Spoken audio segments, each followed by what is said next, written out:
The first appeal traveled south with the breath of a dying fire. It carried the old bear's seal and the weight of generations who had stood on that ice and watched the horizon for figures that did not belong. He called for men and grain, for mules and masons to patch the stones, for the tools that turn a line on a map into a living wall. He received a reply that felt like help but left the wall no stronger. A political exile arrived in black, carrying his own brand of silence, and the watch understood what sort of favor the realm now offered. It was not soldiers, it was optics. You take our problem, and we will pretend your problem belongs to the next letter. Then the snow deepened, and a king rode into it. Stannis Baratheon came not for love, but for a narrower righteousness, and righteousness can hold a gate if you let it. He brought iron and order, and the sharp memory of a claim he would not release. On the ice, his voice rolled off the stones. You are free to go, he told those who had lived as the enemy. Bring your people. Keep the peace. Do not test this wall again. A red woman stood at his shoulder and spoke of one realm and one god and one king, and the spears answered with a rhythm that set teeth on edge. The brothers of the Night's Watch did not join the chant. They had not sworn to Stannis, even as they shared his fire. The letter Jon Snow later held did not change that oath. The Night's Watch takes no part in the wars of the Seven Kingdoms, he read.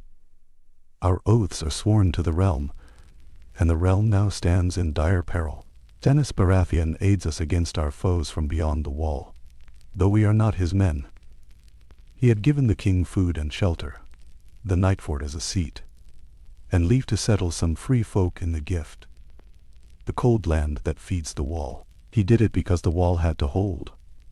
For that, the king said it was not enough, and the capital said it was too much. The more you give a king, the more he wants, Jon said, and his friend Sam told him Lord Tywin would say the Watch had betrayed a child king if the banners in the south prevailed. We are walking on a bridge of ice with an abyss on either side, Jon said quietly. It was not poetry. It was the arithmetic of survival when two crowns demand tribute from the same pot of porridge. To stand on that bridge is to see how neutrality breaks. The Watch had long called itself the realm's wall, not any king's. Yet banners still catch the same wind. Feed a king, and it seems you chose him. Starve him, and it seems you chose his foe. This was not a trick of sight. It was a trap set by civil war. From King's Landing came the calculation that mattered most in warm rooms. If Stannis rides north to defend the realm, while the boy on the Iron Throne plays at court, the city's enemies will name the true savior, and he will not wear their colors. That could bring scorn on House Lannister, Sam said, his voice trembling at the edge. Scorn can pull down the fragile tower of a new regime faster than any snowstorm. Better, then, to let silence hold the gate a little longer. Better to treat the wall as a stage where nothing important happens, so long as the actors do not upstage the king. In this way, the first contour of our question takes shape. There may be no smoke-filled room where great lords say that the north can freeze, but there is a structure that prefers the problem remain quiet and far away. The distance helps. Beyond the wall lie ridges and pine hills that blur into one another, offering easy paths for raiders and the shadows that move with them. The wall itself runs 100 leagues, long enough that a man could blow a horn in one reach and be heard by no one at all. All but 3 of its strongholds have been abandoned. Empty towers make poor messengers. Without eyes to see and mouths to shout, danger becomes rumor after 2 castles, then joke after 3, then nothing. The realm's memory helps in a different way.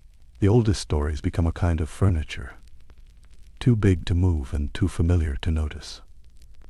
When that happens, policy bends around the furniture. You can feel it in the replies that never arrive, in the ledgers where bread to the wall is a place to save coin without angering a lord in the next valley. You can feel it in the jokes about black brothers who take no wives and send no letters worth reading. You can feel it in the way Southern songs treat winter like a mood, not a season that eats banners and towns. When forgetting pays, forgetting spreads. Stannis himself grasped that gap and tried to cross it with the one currency that still matters among men who claim thrones. He would save the wall, and in saving it, he would be owed fealty. His red priestess spoke of a single god and a single king, and the watch stood at a careful distance that looked, to the wrong eyes, like defiance. Feed the king to hold the gate, and you look bought. Deny him, and you invite disaster. Jon Snow tried to hold that middle and found that no one loves a man who says no to two kings. In King's Landing, his help would be counted treason if the Lannisters prevailed. In the Snow, it would be counted ingratitude if Stannis survived. This is neutrality's paradox in a realm that weighs everything on a scale of victory and loss. Within this paradox, the Watch's condition becomes the quietest scandal in the Seven Kingdoms. As the old bear's time fades and the brothers grow few and thin, every meal at the wall matters. Every repaired step on an old staircase matters, and each empty yard opens a path for men with sharp eyes and patience. When castles fall dormant, the land behind them turns into a map of soft targets. A wall without men is a promise you cannot keep. It is tempting to call this neglect treason, to believe that only malice could starve a frontier so publicly needed. Yet treason requires intent, and intent can be rare in cramped council chambers filled with near problems. What we see instead is something colder. Reputation in the South depends on never letting a rival write the better verse in the song. Credit is a resource, like grain. Give too much to a rival, and you may lose the next harvest, even if the fields stand green. So even as letters speak of dire peril, the calculus of credit demands restraint. Feed the watch and Stannis eats at your table. Starve the watch and the storm looks smaller for another fortnight, just long enough to pass a decree or arrange a match. From the watch's side, the vow that once gave moral force now works as political cover for neglect. We take no part in the wars, the brothers say, and the South nods sagely. Excellent. If you take no part in war, we need not spend for you in wartime either. The realm can call itself consistent. Neutral men can be left to fend for themselves among non-neutral events. The words become a trap that closes around the men who speak them. The second curiosity we must hold comes from a simple contrast. A southern regime, sensitive to scorn, calculates in headlines and heraldry. A northern winter does not. Snow does not care who gets credit.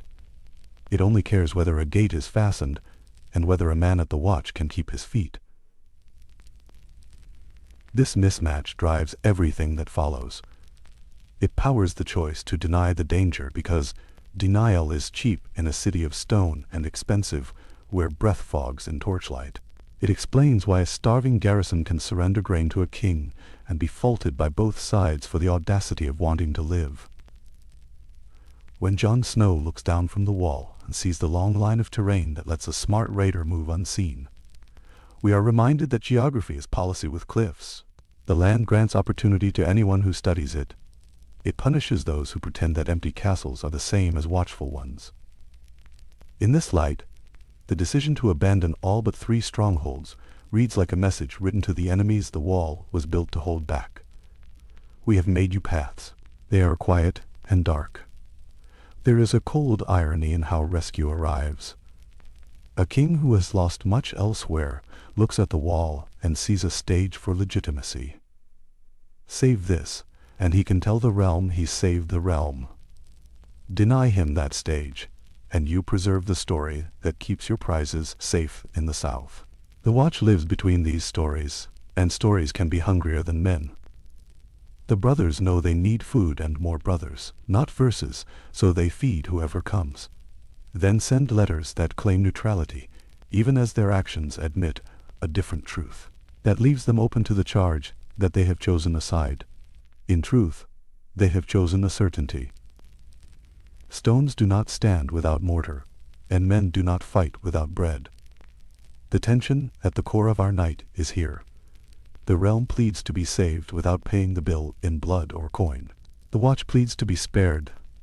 The theater when all the actors have already taken the stage. In the gaps between these pleas, a pattern appears that feels like conspiracy even when it does not need conspirators. It is a set of habits reinforced by distance, a fear of setting prestige to a rival king, a comfort with pretending that winter is a mere word. It is a system that, left to itself, will erode the very stones men like to make speeches in front of. So we will follow the money, thin as it is, and ask how budgets speak truths parks and poems do not. We will follow memory and watch it bleach out monsters until they fit inside a bedtime tale no one heeds. We will track the watch as an institution, not as a band of heroes, and see how old vows can trap leaders who need flexibility more than purity. Then we will watch the optics battle between a throne obsessed with scorn and a claimant who chose to brave the cold. Between them moves Jon Snow, holding a letter that pleads for help while two crowns claim his choices, walking a bridge of ice and looking down into an abyss on either side. This is not an end. The board is set, the stakes are named, and the paradox lies open on the table. The wall is the last barrier between the realm and a kind of extinction no house can bear. Yet those at the center of power argue over who will claim credit if it still stands when the snow melts.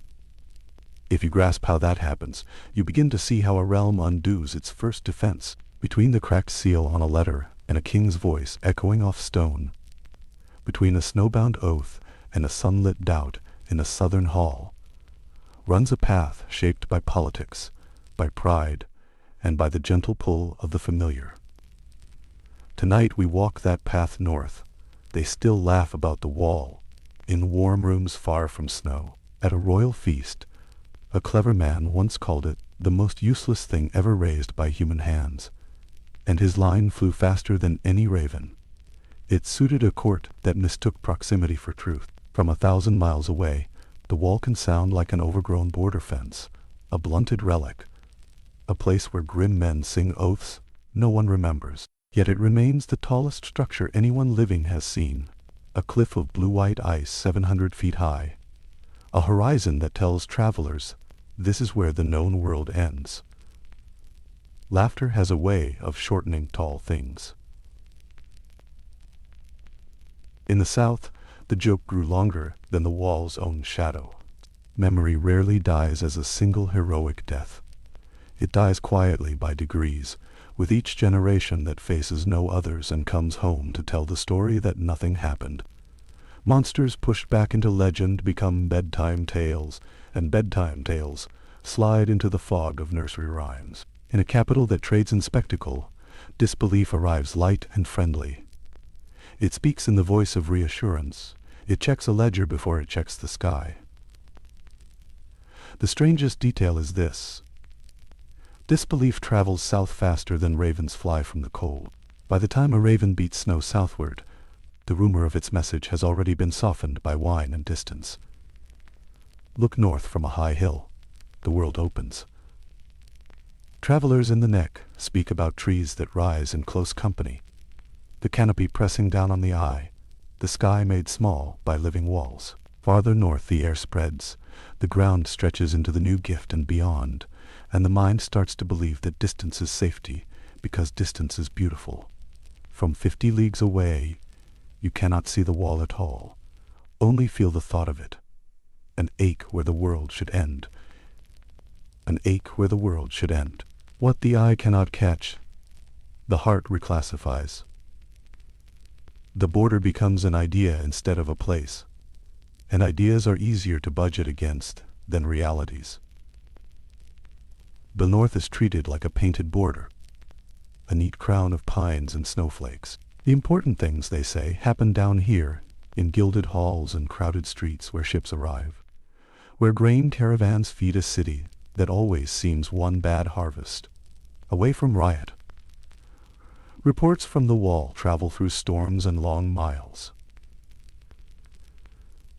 The old ice runs 100 leagues from end to end. Its height is its strength.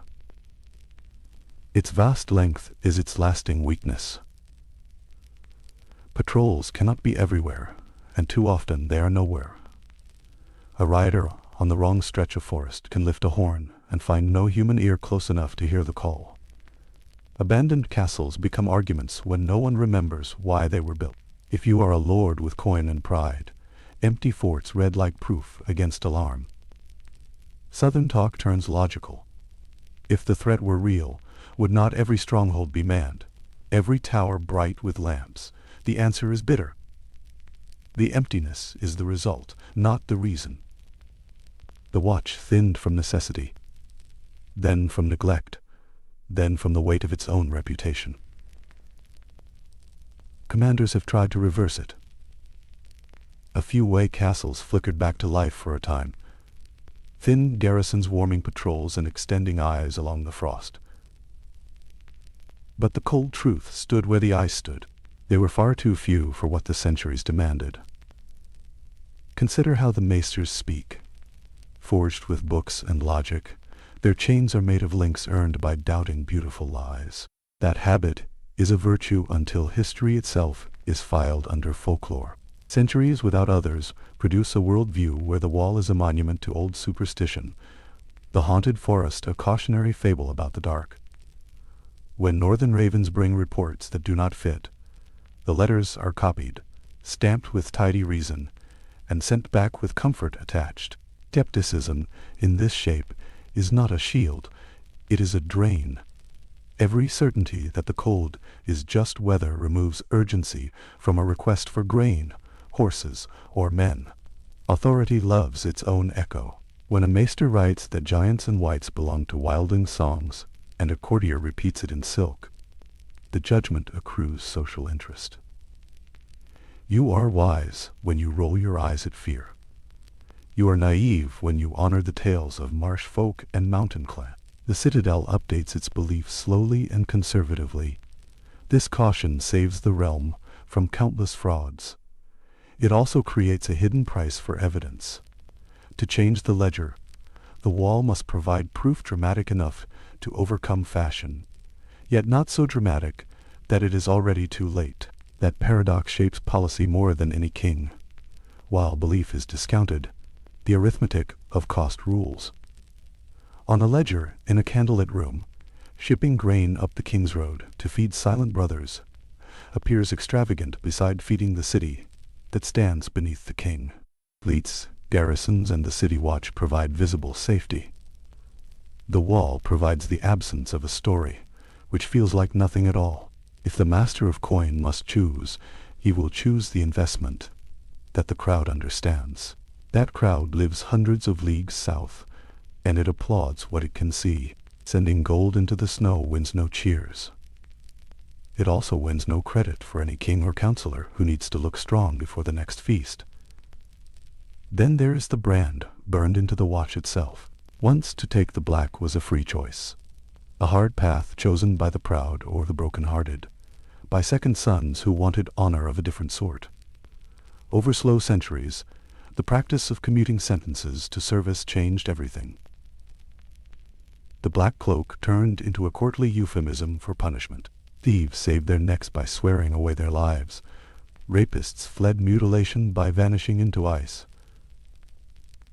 The shift solved real problems in crowded dungeons, but it smuggled a poison north. Prestige cannot coexist for long with the smell of the stocks.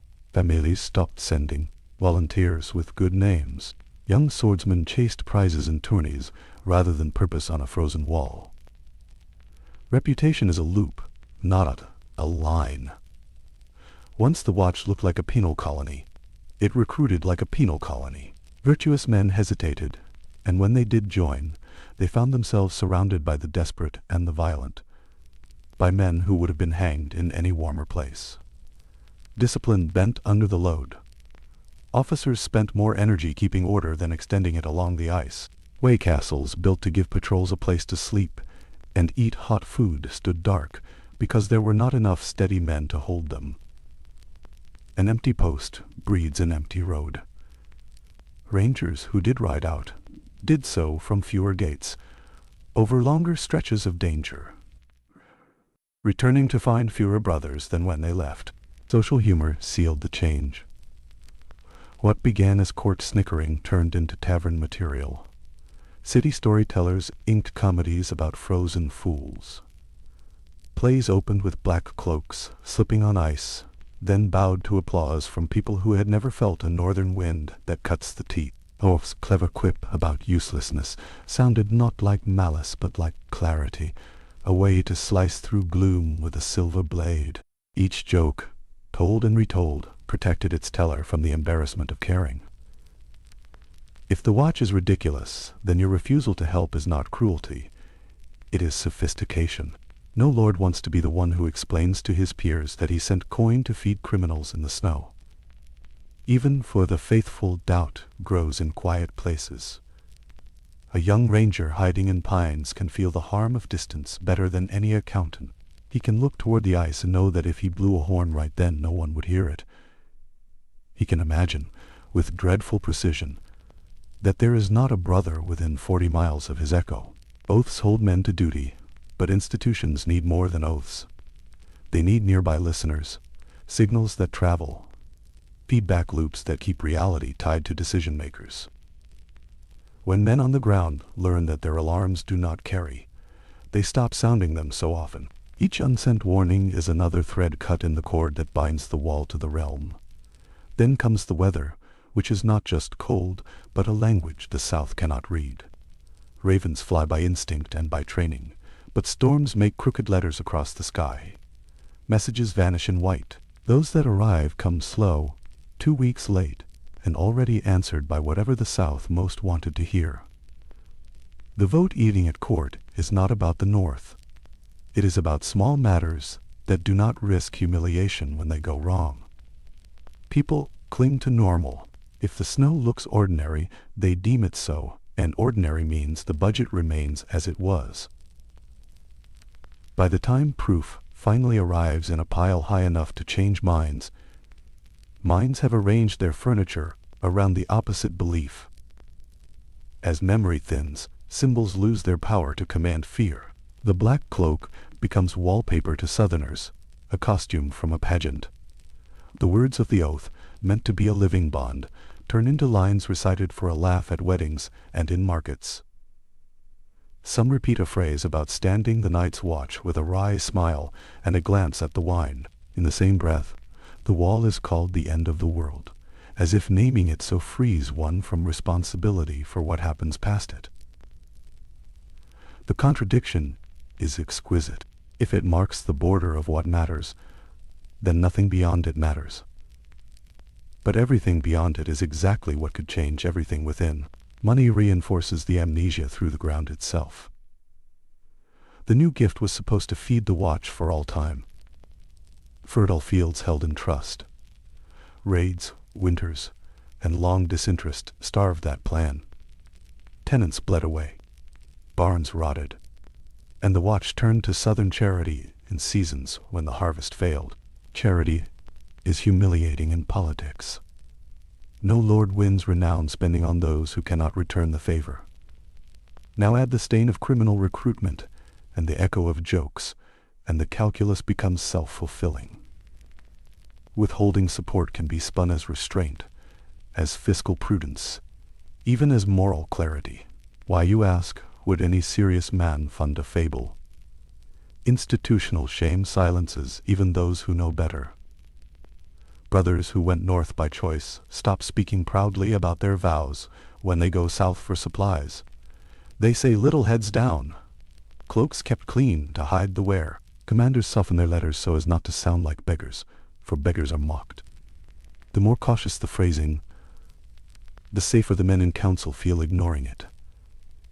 In a court that rewards confident voices, careful warnings become the enemy of their own message. Quieter the watch writes, the safer the capital believes it is, and safe capitals do not spend coin on empty roads.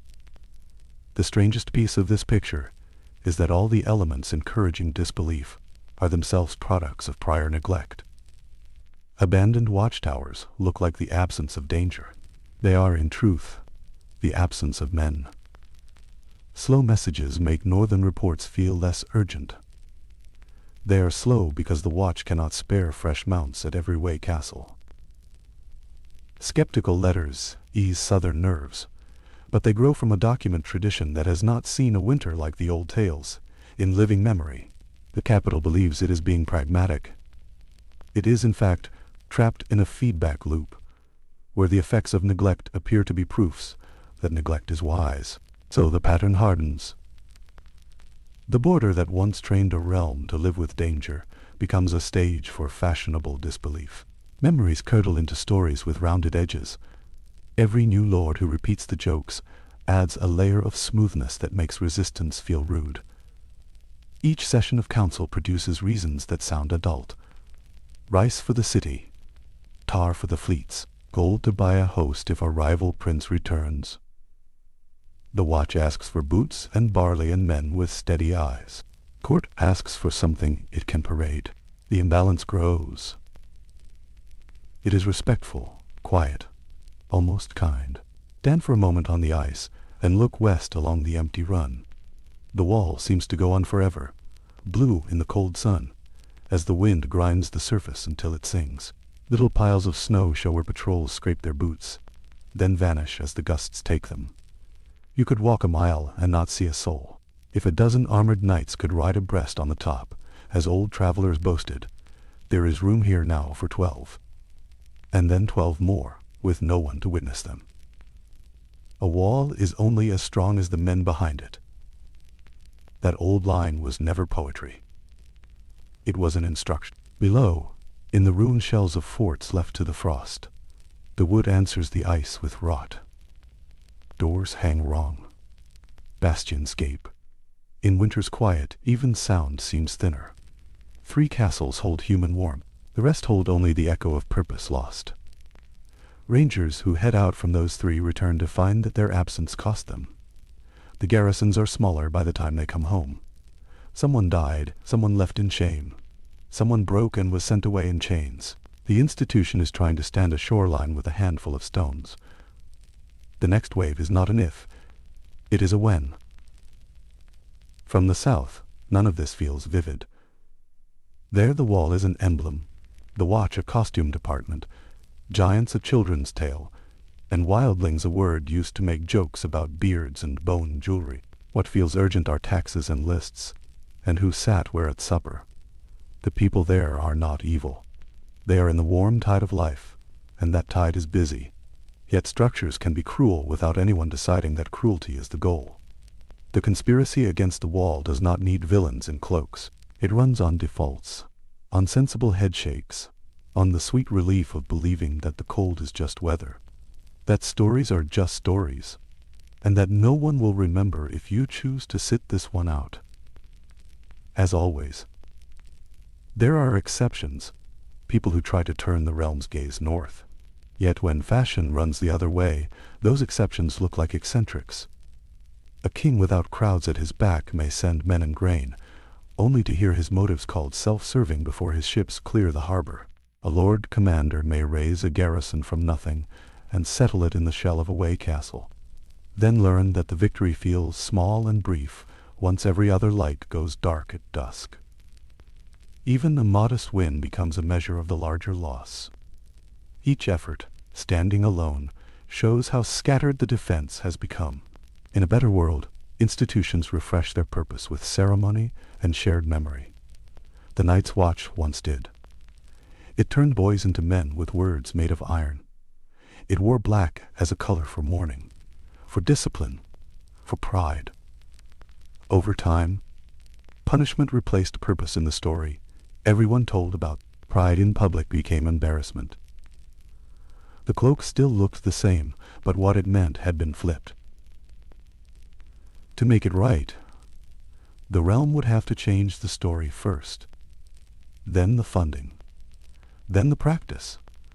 That work would require shared risk and a generous hunger for reality over fashion. It would require people down south to care about a place they would never see except as a rumor on a winter's day. Until then, neglect wears the mask of virtue. It calls itself fiscal prudence, enlightened skepticism, and refined taste that shuns rustic melodrama. It teaches courtiers to smile when the wall is named, to add a witty line about the end of the world, to raise a cup to the joke. The price of that smile is the silence that settles on empty parapets. Between a court table, bright with candles, and a parapet swept by wind, a raven's wing moves, a living black line writing a sentence that few will ever finish reading.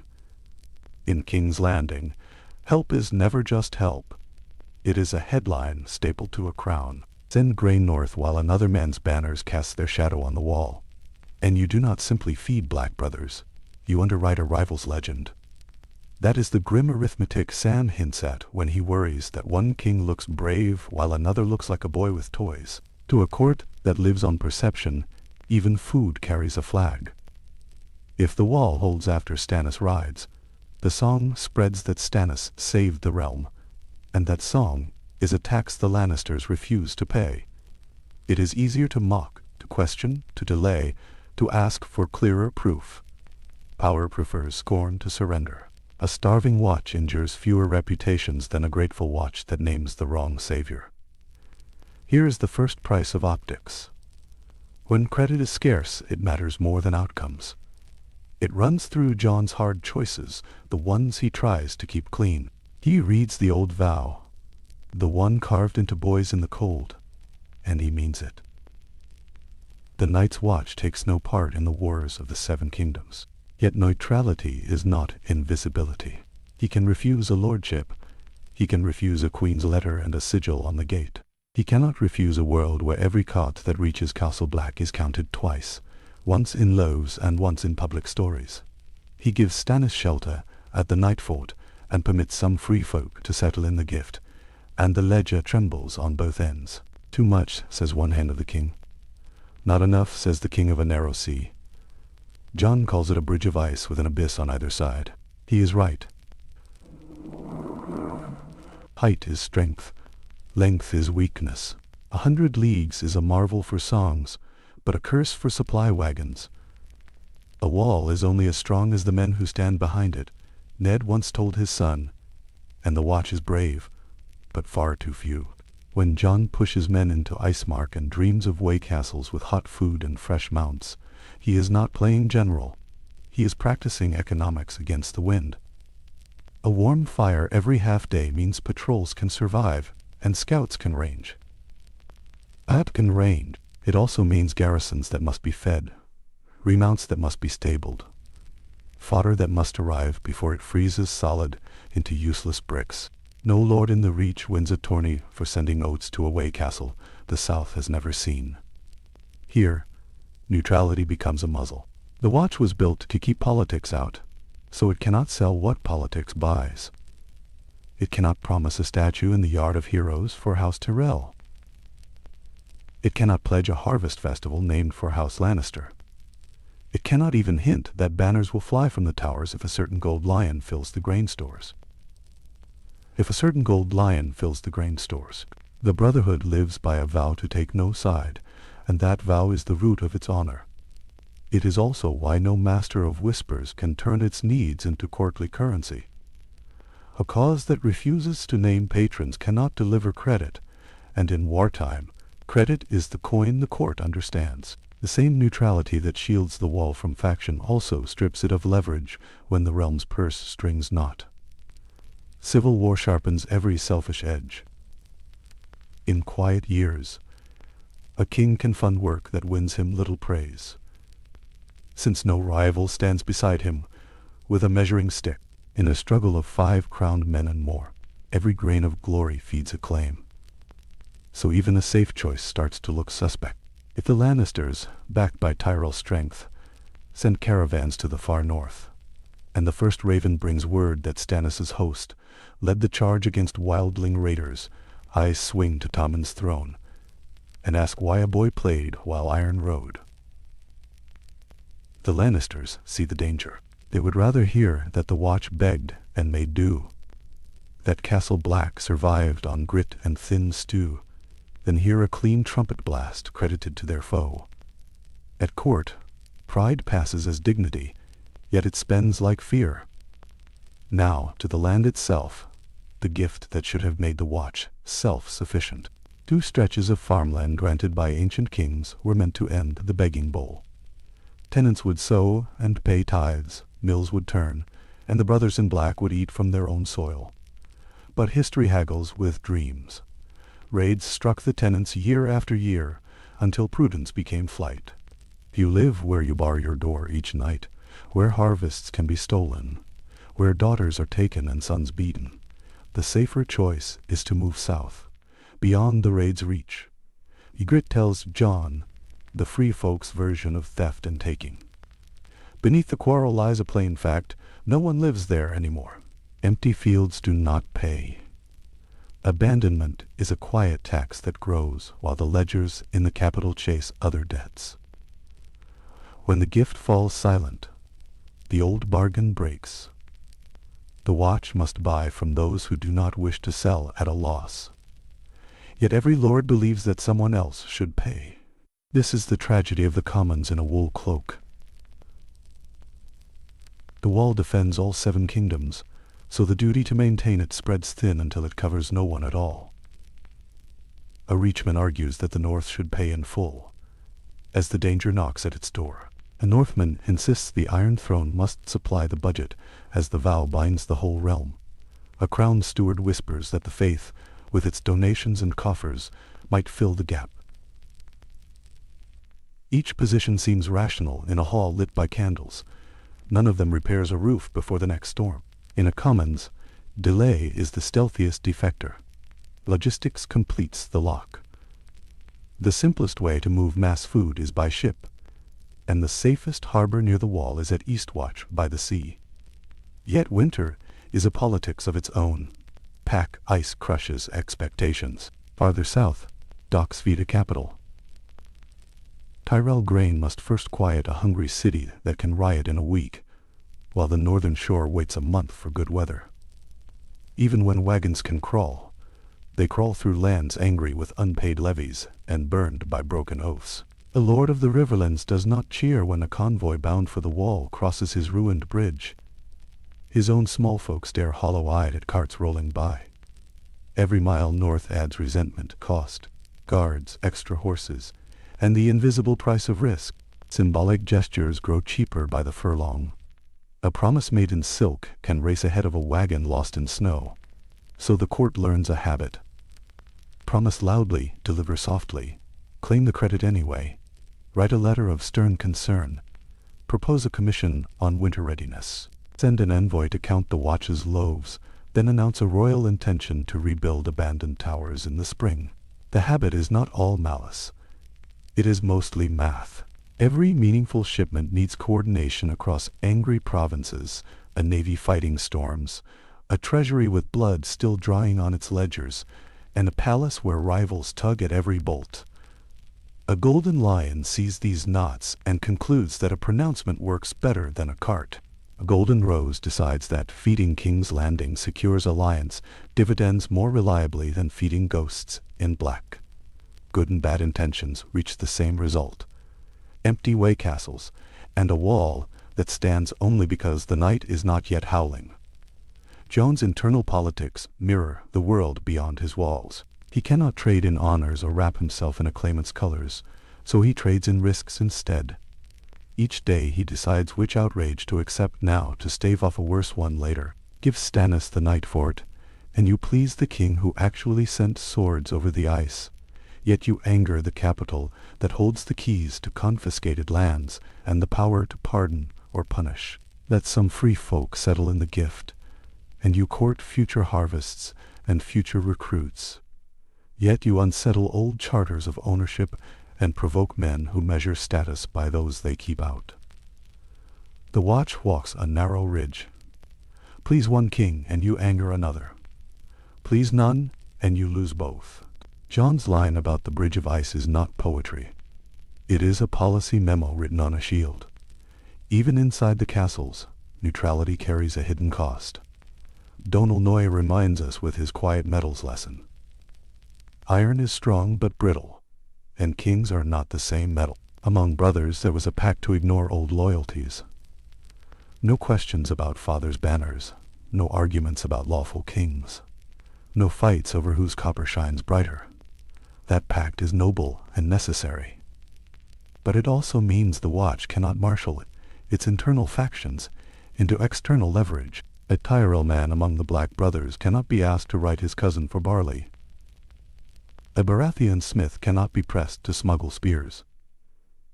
The same code that prevents civil war inside the Watch stops it from building patron networks beyond the wall's shadow. It survives by refusing that gain, and it pays for survival with influence it can never spend. Short-term court incentives devour long-term survival math. A master of coin who secures a week of quiet in the capital keeps his job. A hand of the king who admits the wall faces an army of dead risks the charge that he spread panic to save a pretender's face. A queen regent who elevates the Watch's warning must live with the specter that the North's stubborn words prove more real than the crown's sunny decrees. No one wants to be the minister of winter. They would rather be the minister of calm. In such a court, denying a problem is a strategy. Prudence becomes weakness. To say the wall needs men is to tell the realm you have left it undefended. Better to say the danger is a tale from the snow and smile for a painted septon. These patterns do not require a secret council of villains. They require only many people wanting to survive the day. A steward shaves a line item. A lord sends 50 men instead of 500. A bailiff delays a shipment until roads improve. A maester softens a raven's phrasing, so it does not read like a plea. A noblewoman suggests a public prayer in place of a private purse. Multiply 100 small decisions, each defensible, and the result looks like conspiracy. The machine functions without a single hand making all the choices. It acts like a mind because incentives line up like iron filings around a magnet. The Watch tries to move within this field. It sends ravens with careful words. It enforces its old vow even when the vow is shaped into a knife against it. It mans a new garrison at Icemark because more eyes along the wall are not a luxury. They are the difference between a raid and a rout. Every new way castle should be a small proof for the South. A visible thing to fund. Yet the South sees instead a demand that will never end. Once you admit the wall must be watched, you have accepted that someone must always watch it. That admission loses elections, to use the language of a different world. Better to fund something that finishes. A road, a sept, a bridge with a plaque. A garrison is a hunger that returns every winter. Consider credit from another angle. If the Watch trumpets its gratitude for a rival king, it risks the capital's wrath. If it publicly thanks no one, it wins no benefactor's favor. If it thanks everyone, it sounds cheap. This is the optics prison. The safest letter is the blandest letter.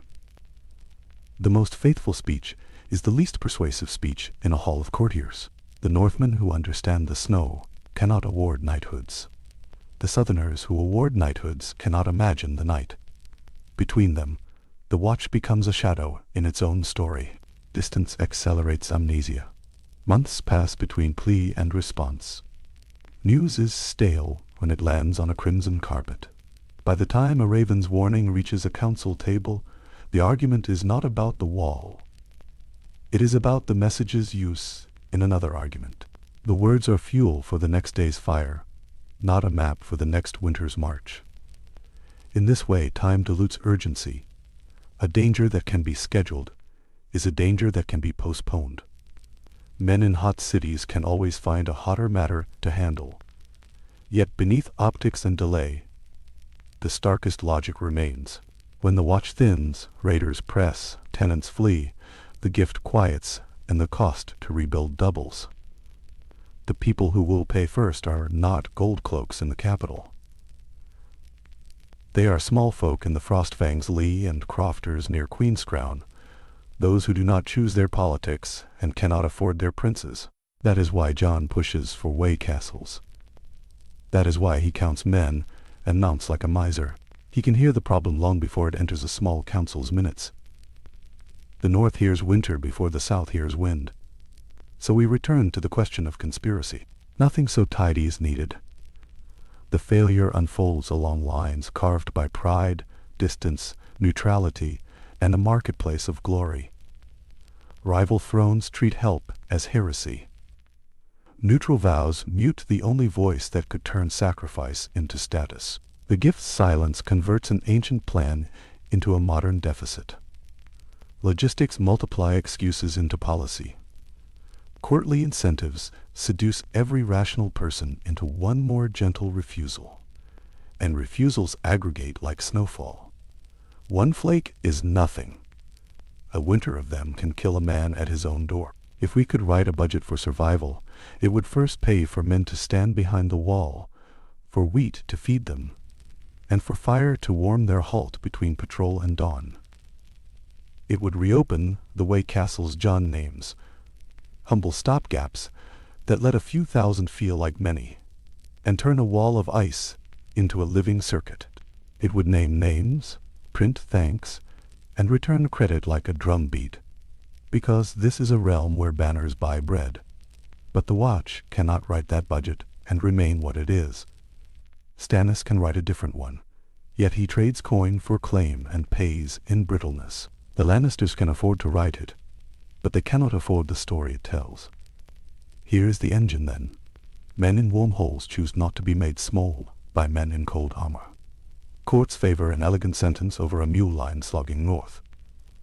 Neutral oaths are recited as the world shifts under them. Each person takes a step that preserves face and position. Each step saves a day and spends a year. Through it all, the wall waits with the patience of a cliff. It does not move to meet you. It does not flatter donors. It wins no tournaments. It simply stands, until the cost of keeping it standing exceeds the pride of those who prefer that it fall on someone else's watch. The price of optics is not paid at court. It is paid at night, where a boy on top of a 700-foot sheet of ice looks out and sees darkness move. He takes a breath that stings. He counts fires where there should be none. He knows his letter south will be trimmed, his warning softened, his needs translated into less dangerous line items. He knows also that the wall beneath his boots is only as strong as the men behind it, and the halls behind those men, and the incentives behind those halls. If he is lucky, the next wagon will arrive before the next storm. If he is not, there will be a speech. The realm does not give a single no. It offers a string of maybes, of later, of not now, of surely someone else. It says this is not the time to make him look tall. We cannot let a black brother write the crown's headlines. We will revisit this after harvest. Each line sounds plausible. Each saves a little face. Together they write a fate.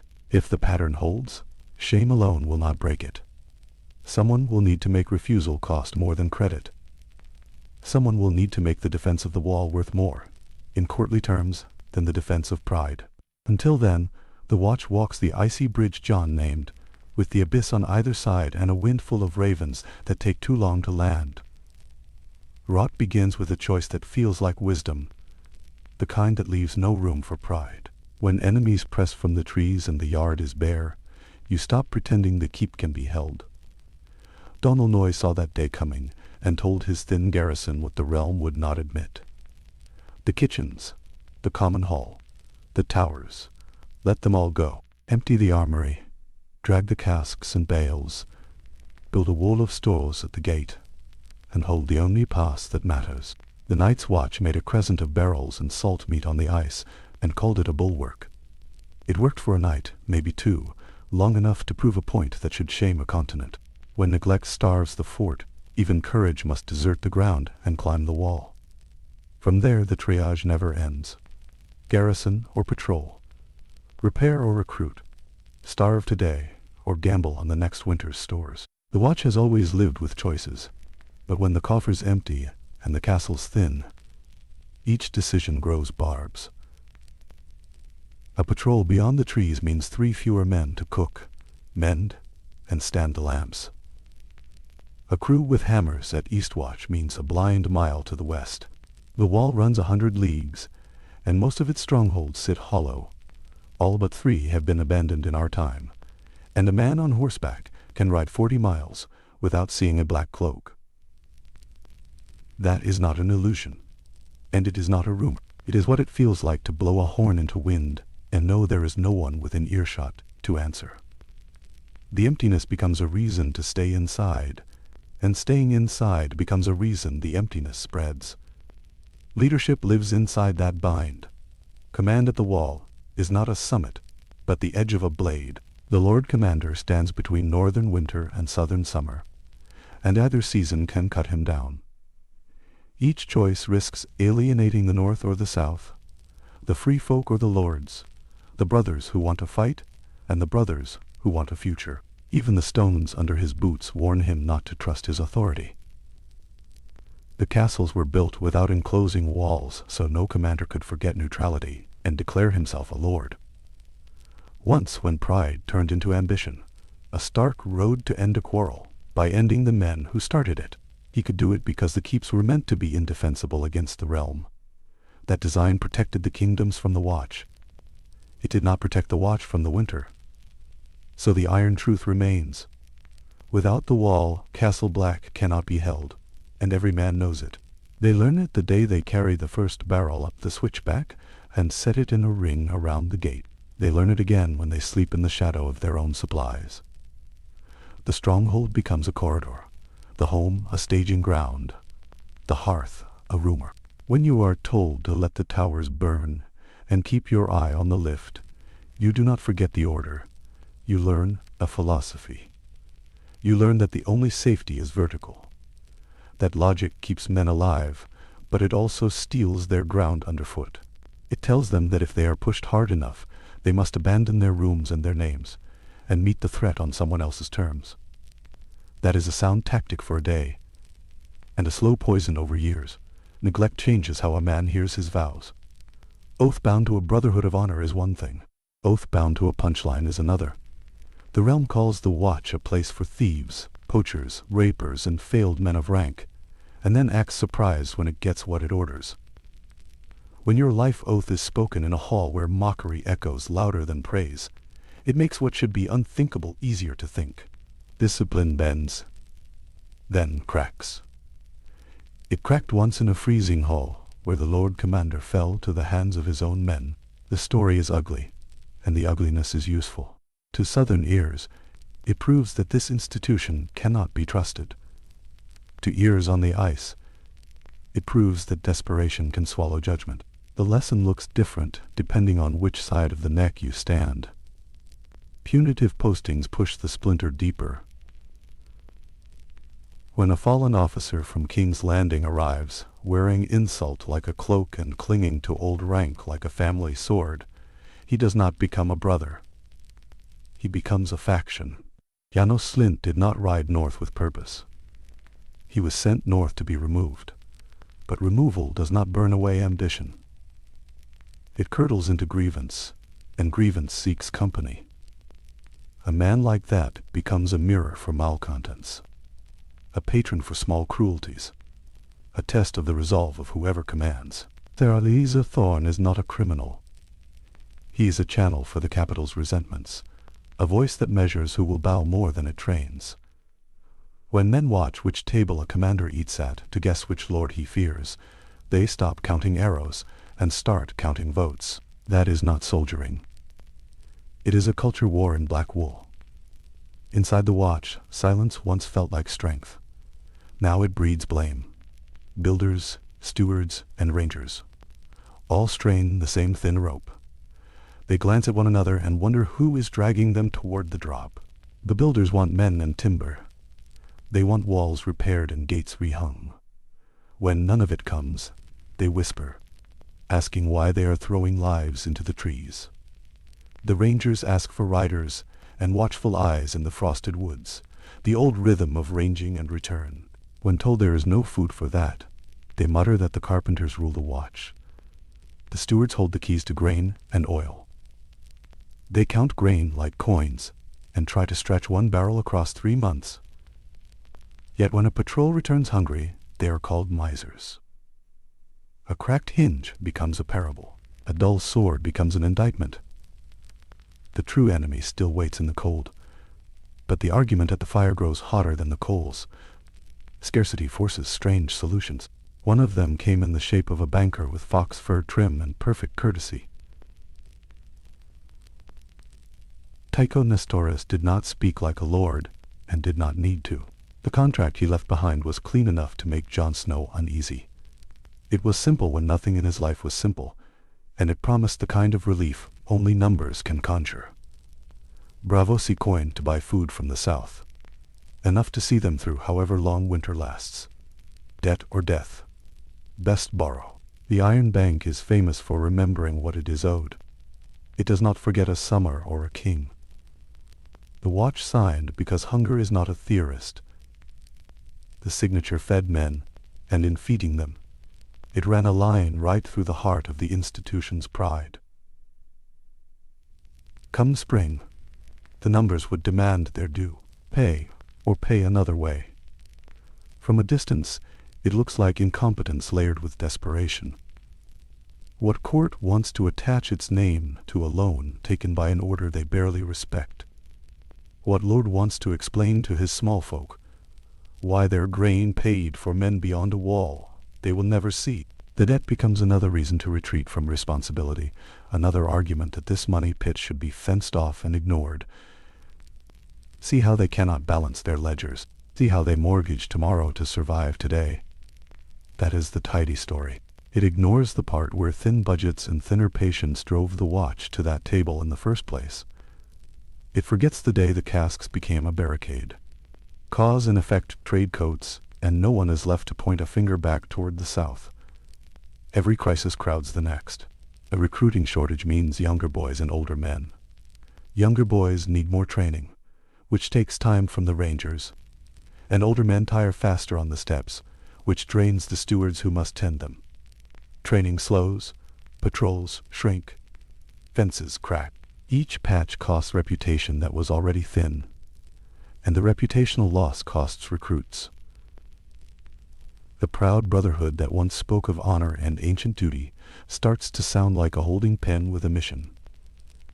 In a holding pen, you do not expect initiative. You expect compliance until your sentence fades into the snow. It is a small shift, almost too soft to notice, until a horn sounds and men hesitate. Not out of fear, not only that, but because the institution has trained them to wait for rescue that never comes. Elections reveal the fault lines because they force men to speak. The choosing of a Lord Commander can be a hymn to unity or a stage for settling scores. In the winter we are tracing, it bent toward the second, and only sharp minds and sharp timing kept the choosing from breaking the order on the spot. A southern king hovered with his own designs and offers, generous ships and hard eyes. Allies were pawned to strike a balance. Deals were made that tasted like smoke, and a new commander rose, not by acclaim, but by calculus. Authority won that day, but it did not win peace.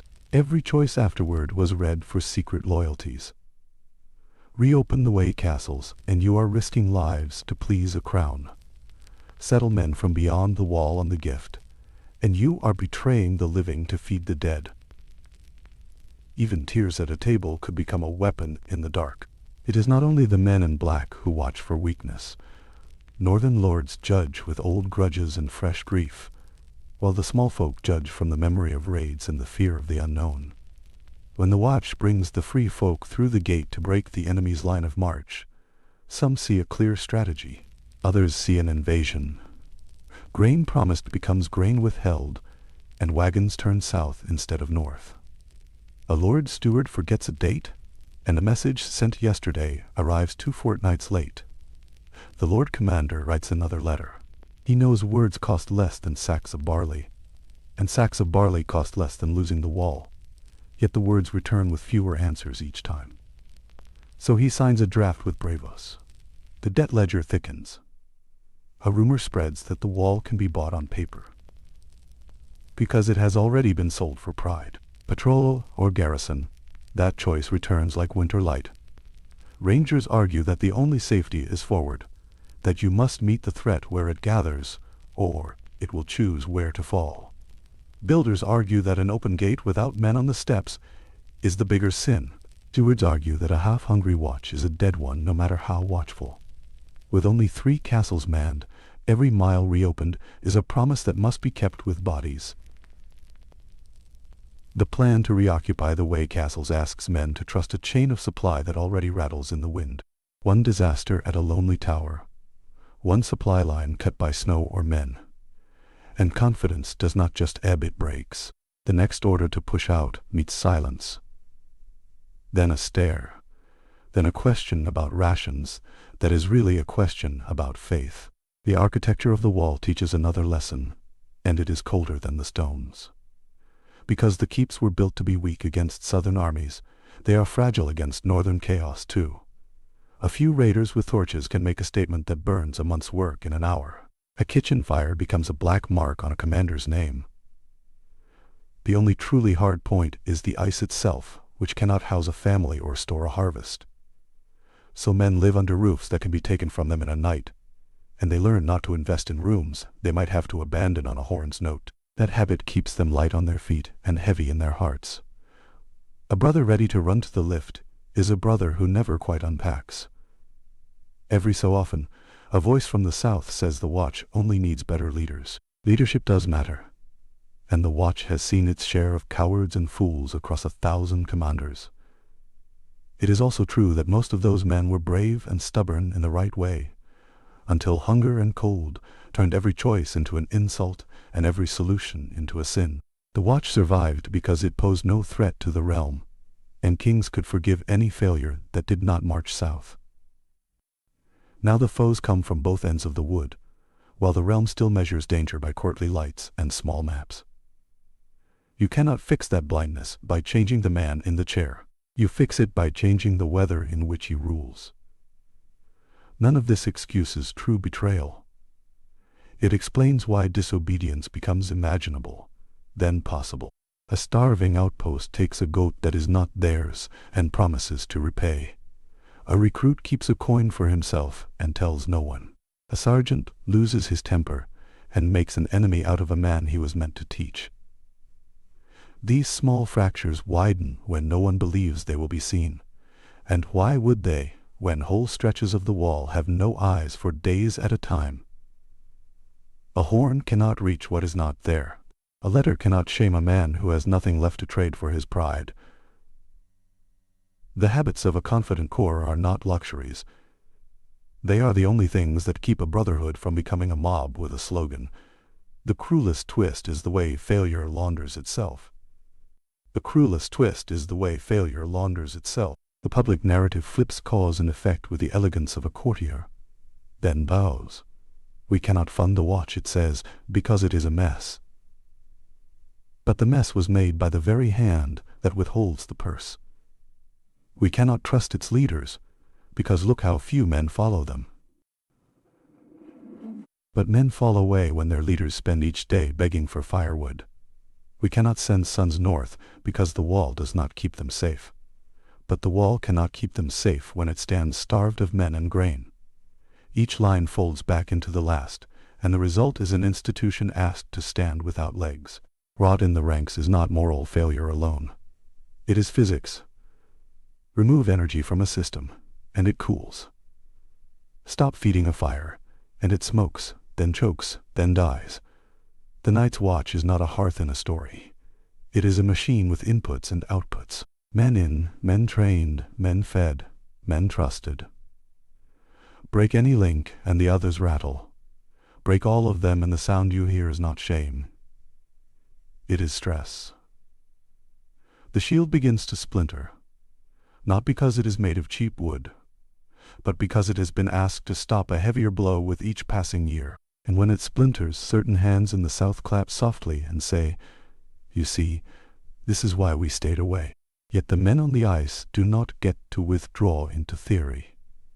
They must find a way to put stores where a wall should be, and courage where a wall once was. They must learn to fight inside a bargaining trap, making choices that will be used against them by the very patrons they try to appease. They must rebuild a sense of brotherhood out of recruits who arrive punished rather than inspired, commanded by officers chosen for their exile rather than their fit. They must do it while winter searches along the wall for a keyhole. That effort does not photograph well. It does not sing. It does not end in speeches. It ends in a man putting his back against a gate and hoping that by the time the hinge groans, someone has found another barrel to roll into the gap. Down the hills that roll toward the neck, ridges and pines, let a small band reach the base of the wall unseen. That is not because the watch is lazy. The line is too long and the night too deep for eyes to be everywhere. A horn cannot be heard across 100 leagues. A horn cannot be heard across 100 leagues. A ranger alone in that wood may think of the ways the oath has been honored and the ways it has been starved. He must decide what part of the promise he can keep with the men he has. He will choose, and men who never had to make that choice will judge him. He will not like the taste in his mouth, but he will swallow. The wall stands because enough of those choices point north, even when the south forgets where the compass lies. The false war begins with a picture anyone can paint in a warm hall. Rough men in antler helms and ragged furs slip from the pines to lift a few sheep, to carry a daughter, then vanish back into the snows before the holdfast can rise. That image fits the southern mind because it sits close to the border of memory. A raid is a crime, a nuisance, a bruise on a map that can be soothed with punishment and praise, something you can riot against with banners, something you can beat. The other picture does not fit. In it, corpses do not rest. Pale shadows with blue eyes that never blink move under a wind that kills language and leaves only silence behind. That picture belongs to nursery stories, not council chambers. So the realm chooses the enemy it can punish and ignores the one that can end it. On the ice, that difference can kill. The free folk move south because the land itself is shifting, because villages behind them are emptying, and because a man named Mance has gathered his people in the frost fangs with nowhere else to go. Is he building a city or an army? The old bear asked, and the realm answered before it looked. An army, so we must fight. Yet it was a city, a wandering one made of mothers, of old men, and of children wrapped like kindling, trying to cross one last hard stretch of the world. You mistake a city for a spear point. You strike where you should open a gate. If you call refugees raiders, you make more raiders tomorrow, because hunger does not honor lines drawn by kings. The wildling woman who told John that kings claimed the trees and streams for themselves was not offering a slogan. She was naming a frame. My trees, you cannot eat them apples. My stream, you cannot drink. In that frame the free folk are thieves by breath alone, so any mercy toward them reads in the South as a grant of stolen goods. From that angle, opening the gift is not strategic depth. It is property crime written in snow. It does not matter that the watch holds the lands by law, that those acres once fed garrisons so they could hold the wall without begging. What matters is the insult to a vision of crowns as fences. The insult becomes the story, and the story travels faster than the weather report. In King's Landing, the watch is a chess piece that claims it does not move, which makes it suspect whenever the board shakes. The old bear told his men that lords support the black, because the black threatens no one, no matter who wears the cloaks. That bargain unravels the moment any king believes the watch might shelter the wrong banners. Tell a lion you fed his enemy, and see how fast neutrality becomes treason by proxy. When John sent letters saying we take no part in your war, he also wrote that Stannis Baratheon had aided the wall, and he offered thanks with shelter, with the night fort, and with leave to settle some free folk in the gift. Stannis called it not enough. Tywin would call it too much. The bridge of ice narrowed to a rope. Southron pride prefers the war it knows. A crowned foe can be outplayed, bribed, or cut apart by cousins at a wedding. An uncrowned winter cannot be shamed, and so it is disbelieved.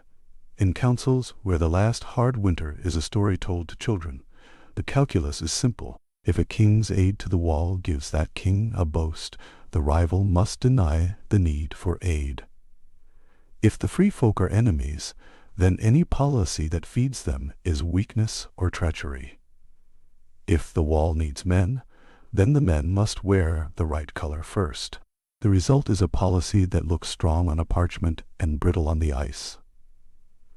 The watch is told to hold with fewer posts, fewer eyes, fewer hands on the winch, and to do it while turning hungry thousands back into the dark. Donal Noy's answer to that paper strength was a crescent of barrels and salted meat hauled to the top of the world. "Make a wall, if the lords will not send one," he said with his hands, "and hold the gate, because the rest is already lost." It was a soldier's clarity, not a court's. Yet even that kind of clarity can warp amid the false war. If the free folk batter the gate, they are villains. If the free folk climb the ladders and flee from something worse, they are still villains. If they knock and ask to pass as a people, the question turns from survival into jurisdiction. Who gets to be seen saving the realm? Who gets the line in the songs? Who pays the bill? By the time those questions are settled in the South, the snow has taken the trail and the wind has erased the ledgers. This is how incentives twist. The North must turn a hostile mass into neighbors before the next moonless night, because neighbors share watchfires and roads, and a people with roots does not have to raid. But a king in the capital must avoid the appearance of confirming a rival's narrative, even if that rival is the only man who rode to help when the dead walked. So the order that saves lives beyond the wall can cost crowns beneath it, and the policy that starves the wall can be sold as firmness, which earns cheers in a square without frost. You can applaud a hard line from far enough away that the wind across the battlements never reaches you. The free folk have their pride too, and it meets southern pride like antlers in a thicket. "Daughters are taken, not wives," Ygritte told Jon. "And you are the thieves who built a wall and called it justice." In that telling, the watch is not a refuge for the realm, but the lock on a world stolen by steel and scroll. Pride answers pride. A lord in the neck hears that and sees insolence, not history. Yet inside the insult the policy choice remains. If the line between refugee and raider is erased, everyone is an enemy, and enemies are supposed to starve. If the line is drawn with care, you create new men who owe food to frost, not to fealty, and those men will fight the dead if you give them a dawn. It is not love. It is arithmetic in winter. Look at the letters. The watch writes, "The wall is beset by foes beyond the realms of men. We ask your aid and swear no part in your quarrels." Between the lines, a southern lord reads, "You have helped a rebel and housed his court." The sentence that should open a purse, instead, closes one. The very proof that the threat is worse than a border raid resembles a bid for favor. The pace of truth cannot outrun the pace of rumor when the crown feels mocked. When a king wants to be seen as the shield of men, he will not let another wear the words, even if the ice is melting underfoot. Now turn the lens the other way and watch the trap from the wall. A gate held against wildling raids is one story, familiar and contained. A gate held because something colder is driving those same men toward it is another. The first flatters southern steel. The second exposes southern sleep. And still, the men in black must decide before dawn. They must choose. Keep the vow clean or keep the realm alive. Starve a host today or fight them next week. Give Stannis a roof or give Tywin a reason to name them traitors. It is a bridge of ice with an abyss on either side, and the men who cross it will die blamed for the fall, no matter which side gives way. That is why every rational change at the wall explodes in the capital. Reopen away castle, and you must man it. That likely means a free folk spear under watch discipline, and the scandal begins before the garrison has lit its first fires. Offer land in the gift, and you build a buffer of roofs and fences before the ice. That is sound, yet to ears raised on river oaths and parchments, it reads as the legalization of theft. Accept grain from Bravos to survive the season, and you invite whispers that the wall is a sellsword with a tunnel to foreign coin. Even when nothing is hidden, even when the rationale sits on the first page, perception edits the line, and the edit says to hold the gate, yet change nothing that would help you hold it tomorrow. The misframing is not only political, it is emotional. A raid insults a house. An army of the dead insults the stories a house tells about itself. If the North could be ended by weather and old grief, then all the tales about courage, craft, and banners add up to less than a hearth kept warm. So the mind rebels. It insists the danger is the smaller one it knows how to answer, even if the cost of that insistence is measured later in names carved into weirwood. This is not a cabal in a cellar. It is the ordinary pride of 10,000 hearths, aligning into a wall of refusal taller than the ice. So the watch is punished whichever door it opens. Feed the free folk, and the South calls it faction. Starve the free folk, and the watch must fight them for the next 5 winters as desperate bands learn the roads. Welcome Stannis to keep the wall from falling, and the Lannisters paint black cloaks red in their speeches. Refuse Stannis and risk a breach that no speech can mend. The logic circles tight as a noose. The logic circles tight as a noose. The more the North does what winter requires, the more the South sees northern pride, not prudence. The more the South guards its pride, the thinner the shield grows in the wind. Remember, too, that the wildling threat is legible in household terms. A cow gone, a barn burned, a boy bragging about a foray across the neck that ended with a spear and a thief. The enemy wears a face you can curse, and a name you can mispronounce. The others are illegible. They do not raid a single village, they redraw the meaning of a border.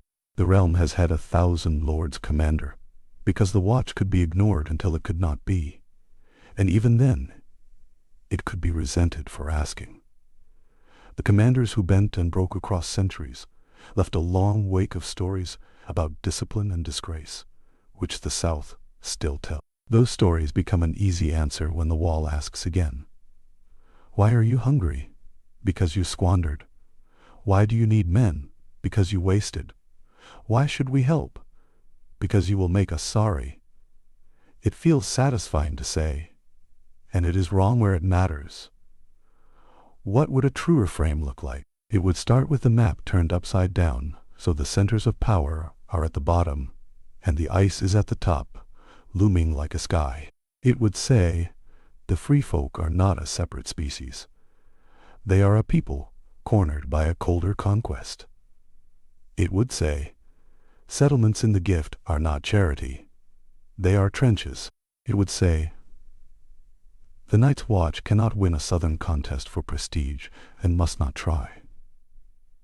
Because the only victory that matters is measured in mornings. It would ask the South a humbler question. Do you want to be right about your enemies, or do you want to have neighbors left to sing your song? None of this excuses the watch or erases scars. It widens the lens so the board stops lying. Mance gathered people because the Frostfangs would not feed them and something old was walking. The old bear asked if it was a city or an army. John tried to make that answer into policy and paid in enemies he had not yet met. He asked this: distinguish men from the night that takes them. Move pride aside enough to stack barrels into a wall. Storms move, whether pride does or not. The pattern is simplest when you stop looking for plotters and start looking for pressures. What looks like a secret pact against the wall is an arrangement of incentives that runs by itself. You do not need a scroll sealed in wax. When distance lowers urgency, when prestige tilts decisions toward courts and tourneys, and when every lord believes winter can be outtalked. The watch has always sworn itself out of the Game of Thrones, and for that, the game answers by ignoring it. To see this cleanly, you have to open the extra eye the stories keep offering, the one that looks past the walls of a single castle and watches the currents beneath them. With 2 eyes, you see a poor garrison guarding a northern border. With 3, you see a machine. The machine is not a miracle of engineering. It is an algorithm of denial written in old habits. First, prestige loss. Squires dream of knights' spurs, not black cloaks. Lords measure honor by banners seen, not storms weathered. Second, distance. The farther the ice rises from King's Landing, the more easily it thins in memory. Third, rivalry dies. Every house in the South hoards men for the next succession break, so each misses the chance to share a cost that would protect them all. Fourth, short-termism. The realm is always choosing the next harvest, the next marriage pact, the next day's calm headlines. And beneath these, a final line of code. The wall is designed to be politically harmless, so power treats it as narratively harmless, which is worse. The place that cannot threaten anyone cannot command attention. And what cannot command attention cannot command coin. The Watch knew this truth long before any raven brought news of rising dead. We survive because the lords and kings of the seven kingdoms know that we pose no threat to them. An old commander tells a recruit, and there is the hinge. Survival becomes the ceiling. When memory fades, even that ceiling sags. They forgot us, John reflects, and the Watch is caught between the hammer and the anvil. You can hear the consequence in iron on wood when Donal Noye turns stores into a makeshift rampart, a crescent wall of barrels and salt mutton around the gate. Without a wall, Castle Black could not be held, so they build one out of dinners and nails.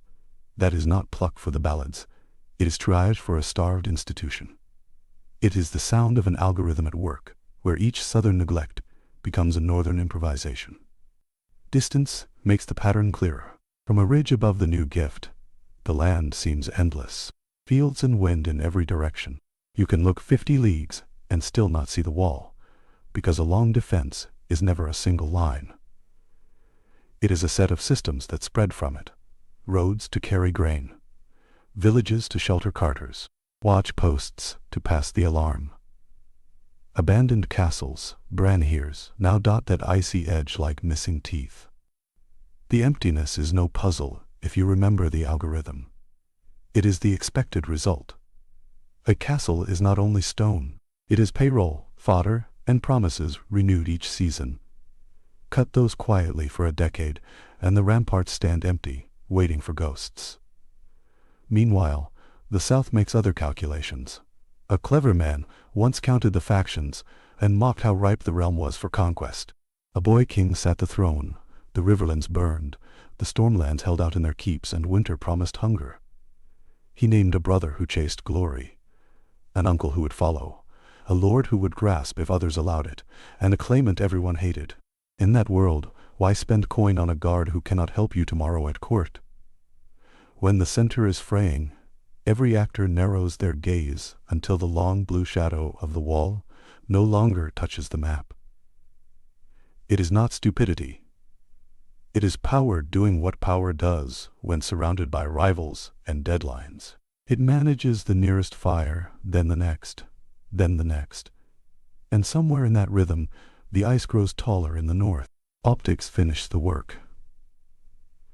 A southern decree to pour grain into the gift looks like weakness in councils that reward spectacle.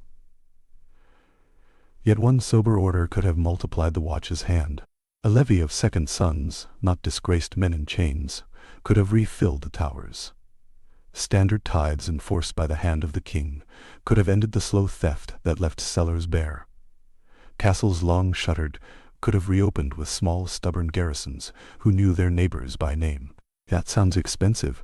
Measure it against the cost of a single campaign in the Reach or the Rocks. The realm has already paid more in skirmishes for castles with gardens than it would have paid for 2 winters of northern grain. Pride takes its price in the north first. Others pay later and swear the bill never came. Delay is the cruelest tithe the South lays on the wall, because delay multiplies. It turns patrols into lulls, lulls into gaps, and gaps into doors. A loan from across the narrow sea may feed men for a season. Yet debt is no diet.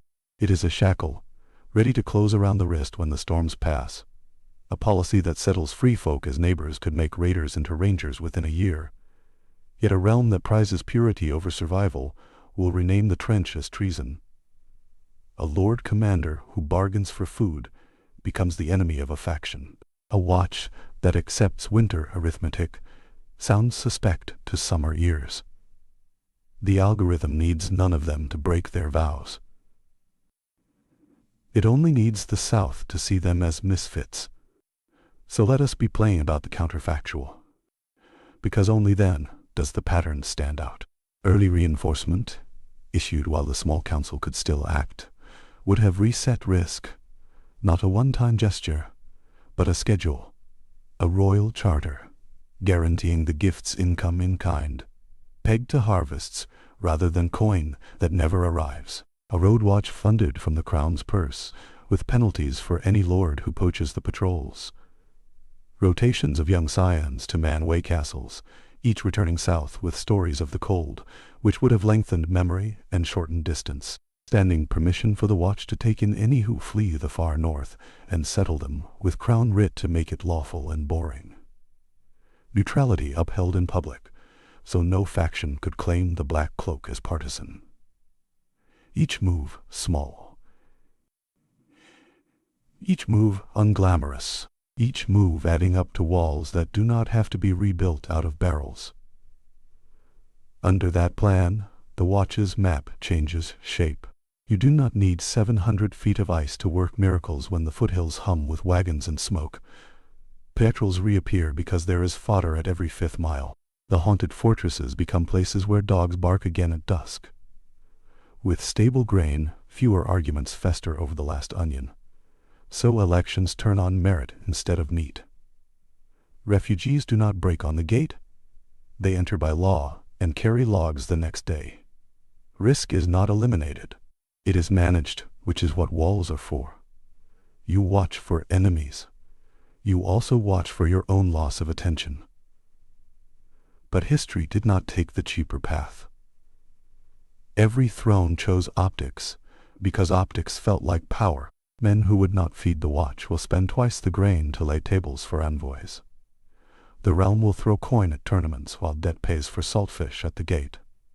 When a northern commander takes help from a king who is hated, Southron scribes rewrite the help as proof of faction. When a steward settles a family on cold acres, a Southron lord calls it theft from his someday claims. The false war against legible enemies, the raiders and the rival claimants, is easier to narrate than the slow work of winter defense.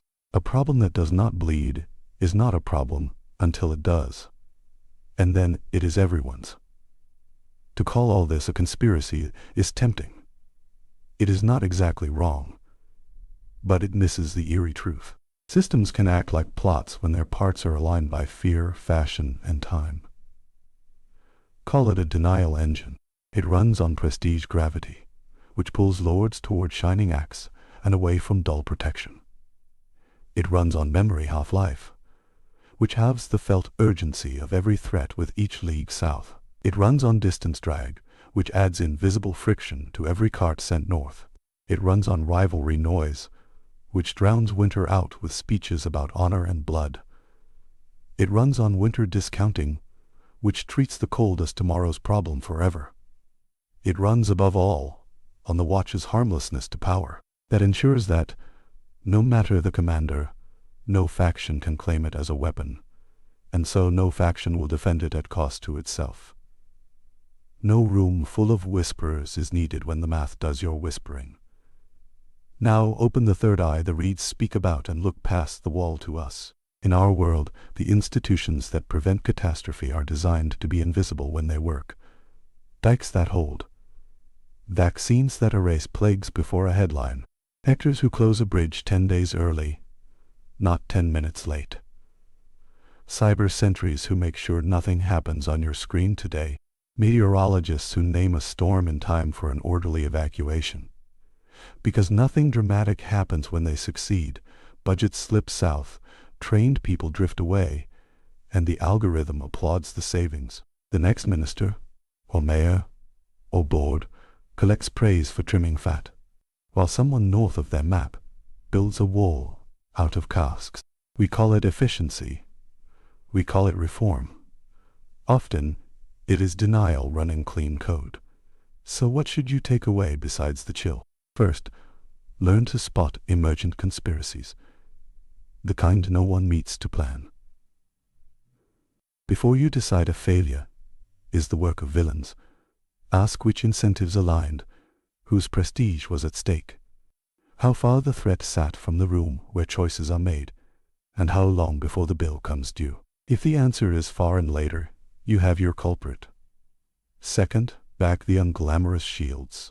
In any budget, organization or city, there is a black cloak no one notices until the gate shakes. Find it. Fund it.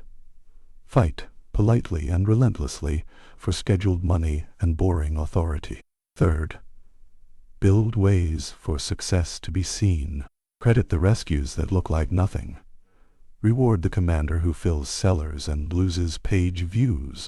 Codify neutrality protections so preventive work cannot be accused of faction the moment it partners to survive. There is also the matter of pride. Somewhere south of every wall is a council that believes it can out-argue winter. Pride is not cured by insult. It is redirected by structure. Tie the honors people crave to the protection people need. Name a festival for the day the flood did not come. Hang banners for stores filled on time.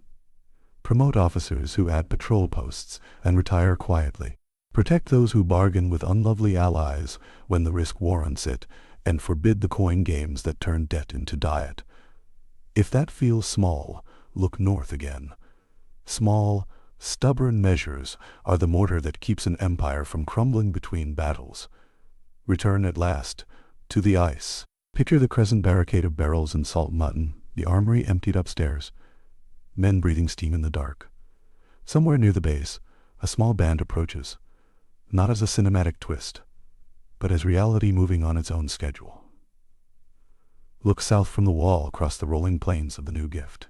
They seem endless until you remember the castles left empty along that edge, the tunnels through the ice that once felt like security, and now feel like questions. In a just world, you would not need to ask whether the watch can repay loans, or whether a garrison can be staffed without breaking alliances. In a just world, the institution built to prevent extinction would not need to prove that extinction is plausible to earn breakfast. We do not live in that world. We live in a world where good structures have to be argued for against ease and spectacle. We live in a world where denial writes elegant code. So take this story and turn it in your hands like a bit of cold iron. Ask yourself, where is your wall? Where is the boring thing that will save you, if it is fed, and will fail you, if it is starved? Where is the distance that blunts your empathy, the pride that retitles necessity as scandal, the rivalry that steals your attention? Then open the eye that looks past your walls, and back the quiet guardians before winter comes. This was never a tale about a plot hidden in a tower room. It was always a demonstration of how a realm can sabotage itself without meaning to. The conspiracy against the wall is a function that takes fear, distance, and vanity as inputs and returns neglect every time. Change the inputs, and the function changes. Feed the gift. Fund the posts. Honor neutrality. Treat refugees as buffers, not trophies. If someone in the room laughs at the lack of drama in those steps, you have found the algorithm at work again. What saves you will not be glamorous, and it will not be thanked. Save anyway. The wind at the top of the world is not waiting on our recognition. It moves where it will, and when. The men in black will close their cloaks and keep to their watches, whether bells ring for them or not. They will hold the gate they can, and when that fails, they will build another out of whatever their hands can lift. Nails and salt meat and crates of grain. They do it because the realm asked once long ago, and because someone must. The rest of us can decide to help before the ice reaches our doors, or after. That is the only choice that was ever ours. Open your eye. See the heart of the thing. Then act in time.